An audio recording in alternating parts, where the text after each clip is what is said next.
Welcome back, everybody. This is Ferone's Big Adventure. It's time for another update.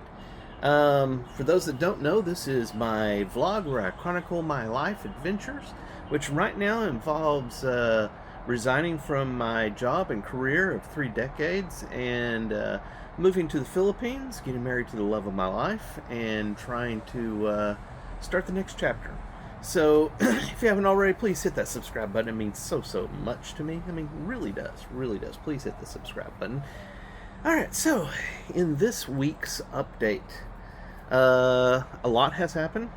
Just to recap, the farm is in contract to be sold, and we've got another 2 weeks. Yeah, just under 2 weeks before the contract should be finalized.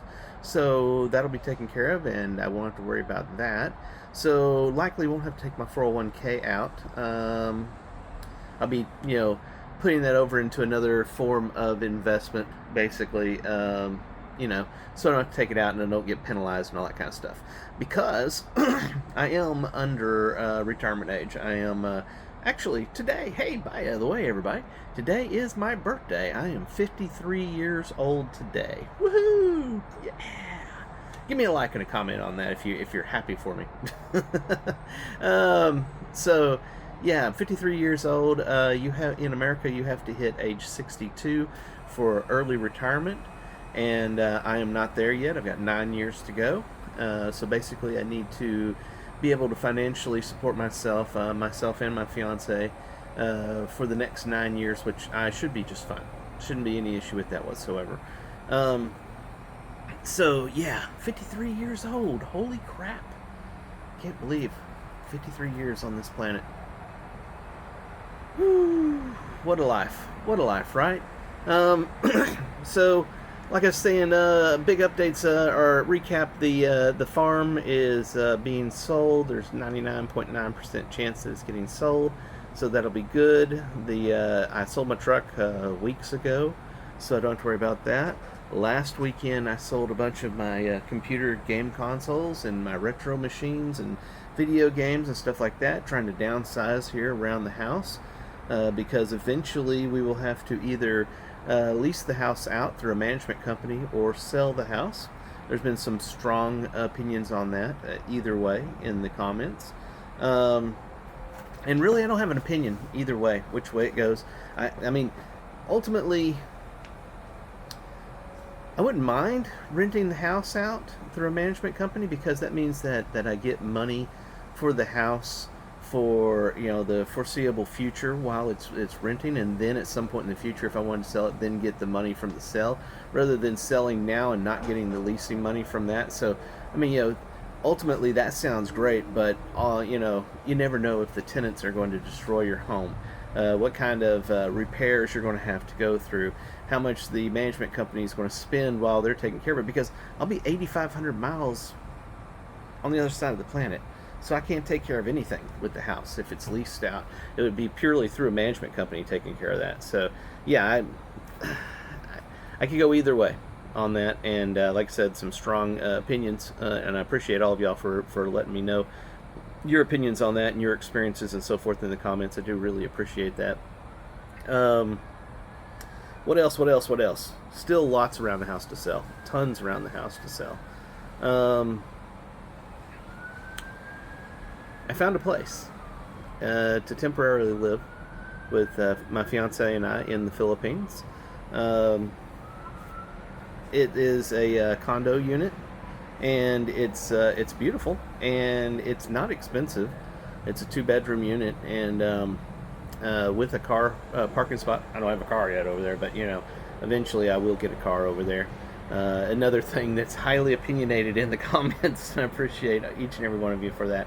So yeah, eventually I'll get a car. So it comes with its own parking spot and everything as well. Something you wouldn't think about in America, parking spot. I guess you would in a big metropolitan city area, but most Americans live in sprawling cities, and parking is not an issue. So, but anyway, it comes with a condo. The condo comes with a parking spot, so there's that. 2-bedroom, beautiful, right there on the beach. Walking distance to the beach, I should say. And highly secured, so you don't have to worry about anything. and it's what people refer to as a bubble. You know, for Westerners, expats, it's a bubble community kind of thing. So it's secure and it feels a little more Western than typically, like if you were to go out and live in the province or something like that.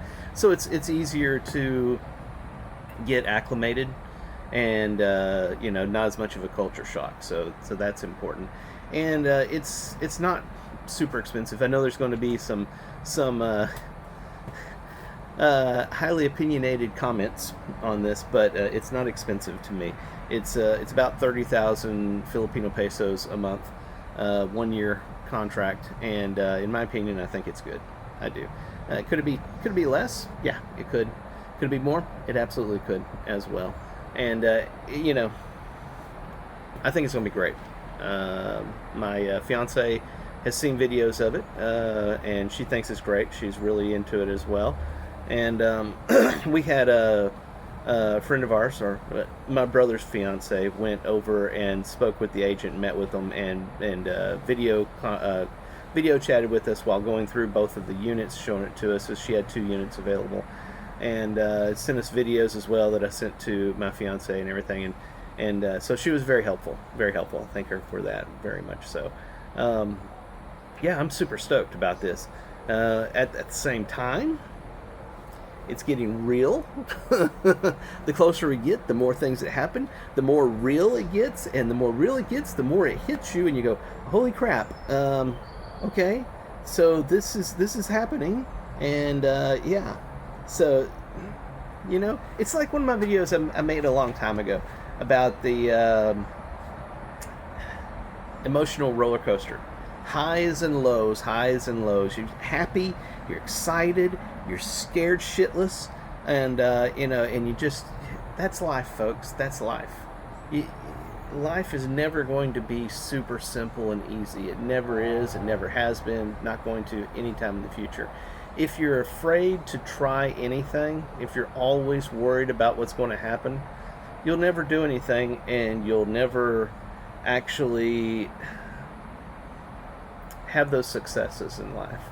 It's one of those things I learned a long time ago, that you can be super secure, super, you know,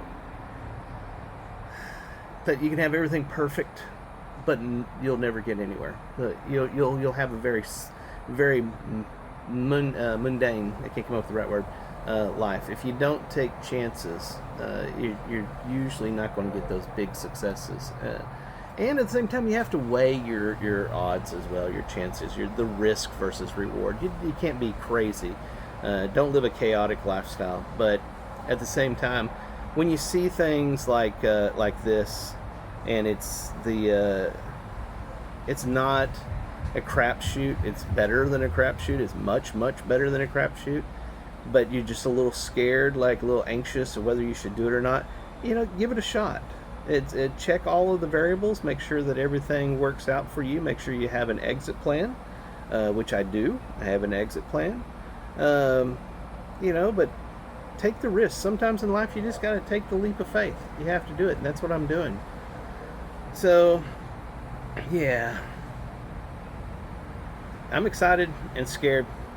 I'm not going to lie. I'm excited and scared. I want to say that I appreciate all of you. The response has been great. It's been exciting seeing all the people come and subscribe. It's been exciting seeing all the people comment, and it's been fun reading some of the comments. I've been a YouTube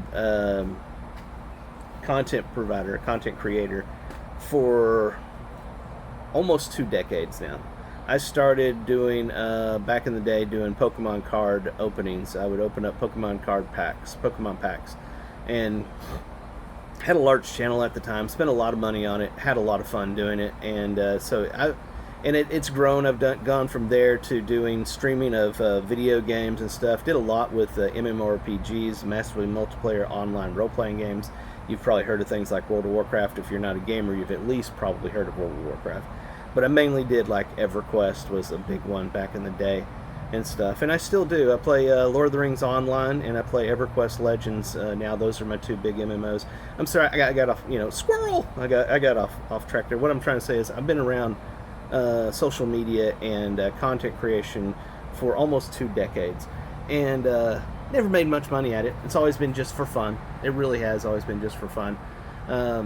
If you try to go at it for money, you're probably going to get disappointed. That's just how content creation is.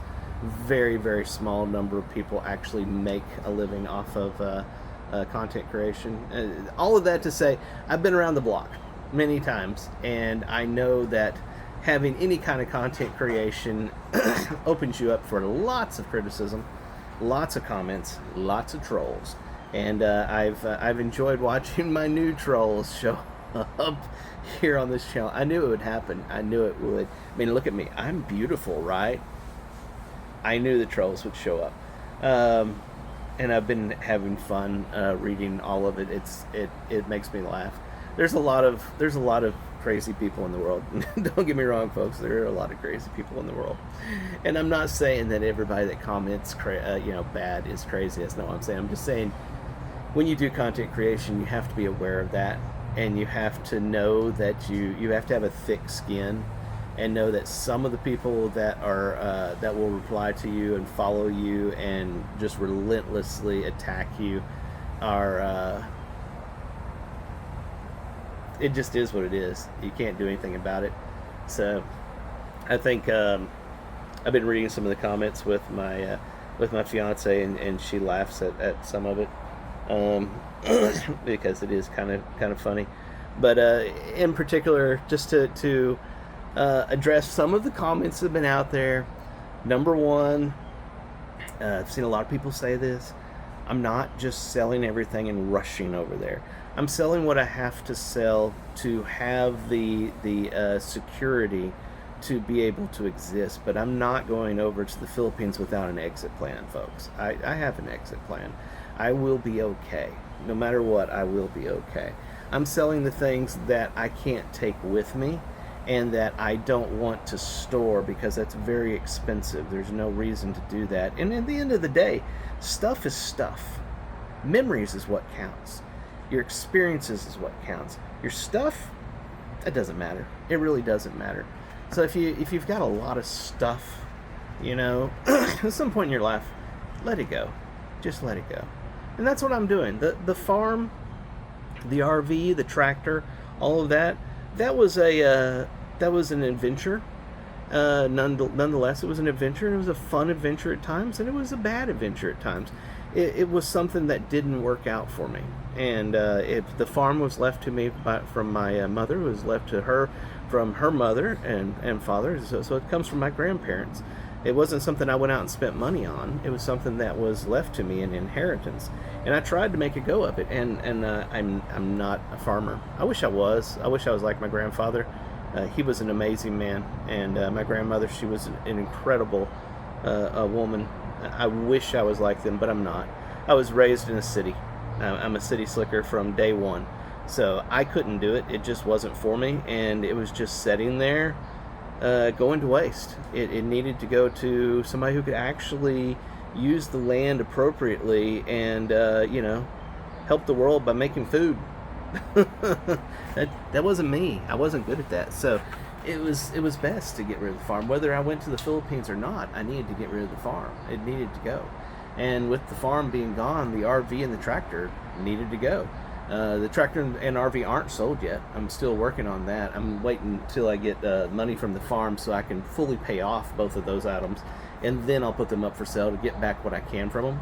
The tractor will sell for more than what I owe on it. The RV will not. Any advice I could get somebody about an RV? Don't ever buy an RV. Don't do it. It's a lot like a boat. The acronym BOAT, people say that BOAT actually stands for break out another 1,000. RV should be spelled BOAT, break out another 1,000. It's a fun thing to own and use, but you will spend a ton on an RV, and you will use it maybe once or twice a year, and eventually you'll use it less and less to the point to where all it does is sit in storage, and you pay storage fees on it a lot. It costs a lot to park an RV in a storage unit, and it will deteriorate and it will fall apart. They're not made to last. They're not like a mobile home. A mobile home is made to last. a long, long time. An RV is not. It's even the $100,000+ ones. They're not meant to last a lifetime. The fact that the banks give you 12 to 15 year loans on an RV is practically criminal. It shouldn't be allowed. They will not last as long as the loan. So, it's one of those things. If you're wealthy, you got tons of money to spend, yeah, sure, go buy an RV. Buy a used one. Don't buy a new one. Buy a good used one and renovate it if you have to. Use it for when you're going to use it, and when you're done, sell it. Don't keep it. Don't do it. Don't make that mistake. It will end up being a yard ornament that will just rot until the day you send it to the junk pile. But have fun with it. If you got the money for that sort of thing, have fun with it. It's a fun thing. But I will say that most RV people buy an RV. I would almost guarantee you that the life expectancy of the RV lifestyle is 2 to 3 years, and then the fun is over, and you're ready to move on. That doesn't match a 12-year loan, not even close. So yeah, there's a squirrel. I just went off in another tangent there, right? Yeah, so I've got the RV and the tractor to sell. I sold the truck because I won't be here. Just a beautiful truck. My God, it was a beautiful truck. It was a 2024 F-250 Lariat.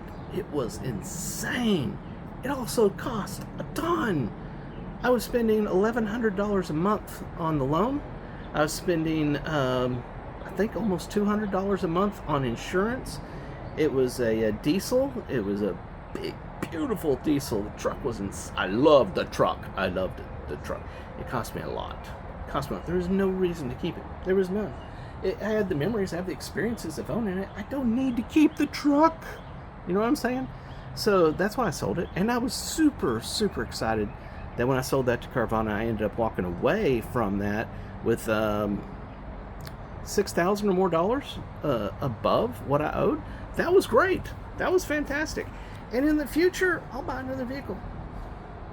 I might buy another truck, but I don't need it while I'm over there. So you see, my point is don't worry, folks. I'm not abandoning everything, which is one of the reasons why I look at the house here and I'm like, I'm not going to sell that immediately. First off, I'm not going to make any decisions immediately. I'm going to go over to the Philippines. We'll get into that in just a second, the timing. But I'm going over to the Philippines for X number of months, and then coming back after I've done that and deciding what I'm doing with the house. So it may sell. It may go up with a management company and be leased. Either way, while I'm over there, the house is still here. The exit plan is still here. I can come back to America and continue on with life. See what I'm saying? It's all going to be good. I'm not just selling things like a crazy man and running away. I said. So, timing. Well, yeah, I want to finish with the comments. So, some of the comments is people saying medical is horrible in the Philippines. Don't come over here. It's terrible. You're going to die. You're going to get all sorts of diseases. You're going to end up in the hospital if you're lucky. Otherwise, you won't even make it there. And you're just all these negative things. People, chill out. Everybody's experiences are different. My God. And to pretend that the Philippines is some backwoods country that doesn't have medical, doesn't have specialists, doesn't have hospitals with the ability to do surgeries and so forth. Stop being that person. Oh my God. Every major city in the Philippines has at least one hospital. And no, it's not John Doe doctor guy that comes in on the weekends and prescribes, over-the-counter pills to somebody and they call it a hospital. No, it's a real freaking hospital. Real. They have real stuff. My God, stop treating the Philippines people like there's some sort of tribal hicks. That's so rude. My friend, Filipino friend, grew up there, went to college there, is a doctor down in the Mindanao area. Okay? He's a real doctor. Real procedures, real equipment, real hospital, real medicine. It's the real deal. Okay? Stop it. Stop it. This isn't witch doctors and stuff in a hut. There's plenty of medical available there. If you choose to live out in a province in the middle of nowhere, yeah, you're going to have a problem whenever you have an emergency and you're trying to get to the hospital. I'm not doing that. I'm looking at cities. The smallest city I'm looking at right now is Dumaguete. I'm also looking at Bacolod. That is the capital of Negros Island. The capital. I'm looking at Cebu. That's a major city. I'm looking at Iloilo. That place is insane. Looking at all kinds of places. All kinds of. These are big cities with big hospitals. This is not an issue. It's not an issue. It's not an issue. Other people saying, oh my God, I've got one guy that has like commented like 4 or 5, maybe 6 times on different videos, and he's come up with every single possible thing that you could come up with of horribleness. From earthquakes to typhoons to militia groups to diseases, everything you could think of he has come up with in his comments, and they just ramble. It's like not even any sentence structure with periods or character turns. It's just and my fiance and I sat and laughed at some of them pretty hard one night, like the whole earthquake thing. Okay, look, people, yes, the Philippines has earthquakes. They do. Every year, multiples, they have earthquakes. It happens. They had some big ones just this year. They had some big ones just last year. They also have typhoons. Yes, they have a typhoon season. It happens. You got to be smart, okay? First off, to the guy that claimed that they had 2 mega earthquakes in Dumaguete last year, liar. They weren't in Dumaguete. One of them was way off the tip of Cebu, which is not in Dumaguete. Another one was way down in Mindanao, which is not in Dumaguete. That'd be like saying, that we had a major earthquake in Dallas, Texas, and you check and you go, that was in Tennessee. It's not even close. That's exactly what the dude's doing. And I'm like, come on, dude, just come on. Anyway, what I was saying is you gotta be smart. Don't go live in a archaic building that looks like it's going to fall apart if somebody touches it with, just takes one finger and pushes on it. Don't do that. That's not a good idea. If you're going to live somewhere that is earthquake prone, which the Philippines is earthquake prone, you need to either be looking at a single or 2-story at most home that you're going to live in. It needs to be modern. It needs to be built with standards that actually live through an earthquake. Or if you're going to live in a building, it needs to be a modern building actually built with earthquake, technology. They do that. Imagine that. The Philippines is not a bunch of people in a tribal hut.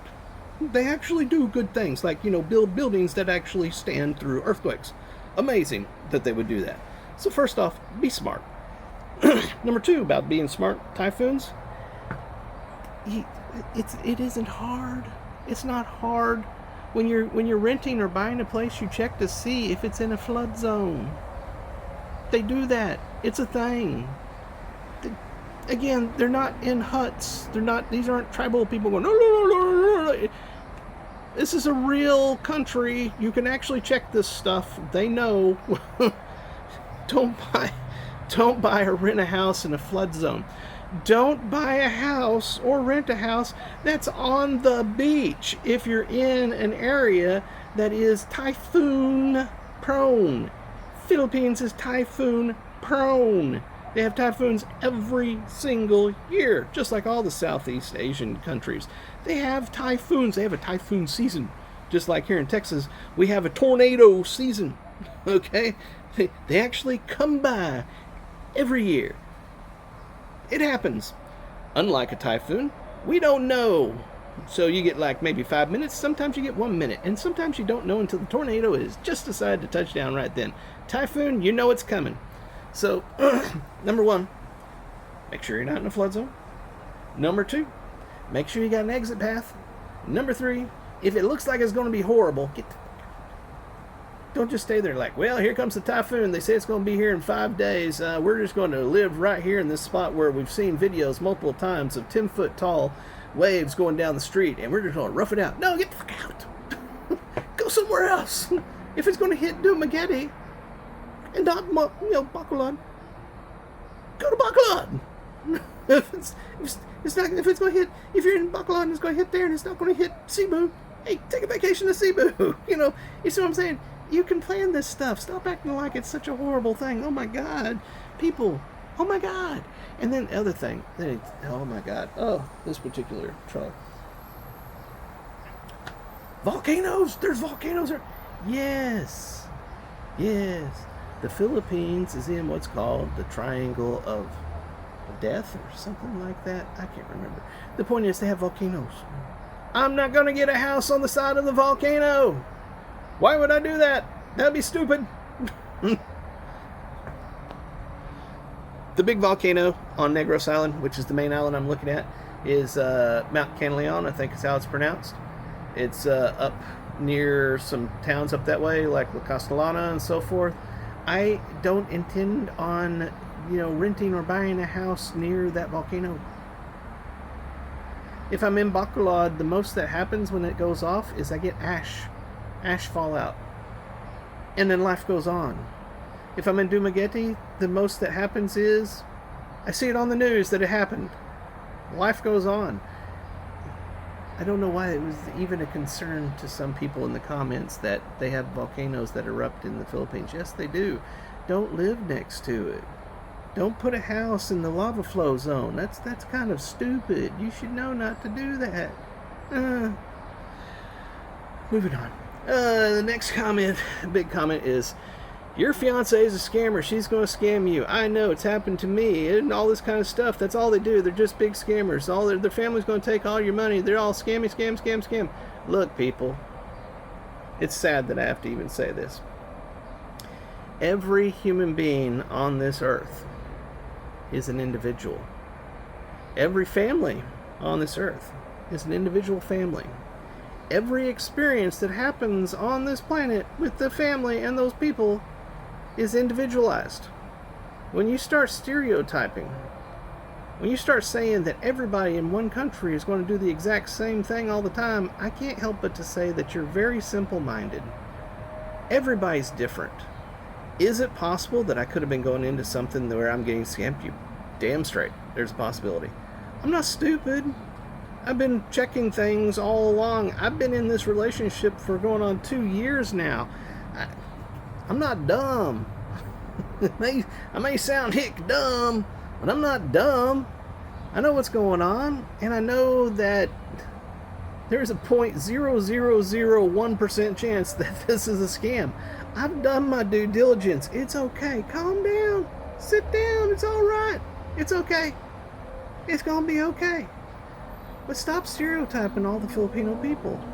Yes, there is a highly impoverished nation over there. You're right. And there's some people that are doing things that they have to do because of their situation. But that doesn't mean everybody there is that way. There's also a very, very large populace of extremely kind, caring individuals in the Philippines. And every time you stereotype them, you're disgracing those people, all the good people. You're making them look bad. And I don't know why they're doing it. I don't know why, some of my trolls, I don't know why they're doing it. The comments are funny at times, but other times it's like, what is your what are you after? It's like my fiance, the last one we read, she was like, this guy just really doesn't want you to go to the Philippines. He hates the idea that you would go to the Philippines, and we were laughing about it. And that's what it really feels like. I told somebody the other day, I said, some of these people, it's like they're in the anti-move to Philippines campaign. And that's their whole job, is to make sure that everybody does not come to the Philippines. Don't do it. It's the horriblest, worst thing in the world you can do. All right, I've rambled on for almost 30 minutes. Thank you, everybody, for the subscribes. Thank you for the likes. Thank you for the comments. Even the trolls, thank you for the comments. You don't know, every comment is help. You help the algorithm by making fun of me and telling me a bunch of negative stuff. As sad as that is.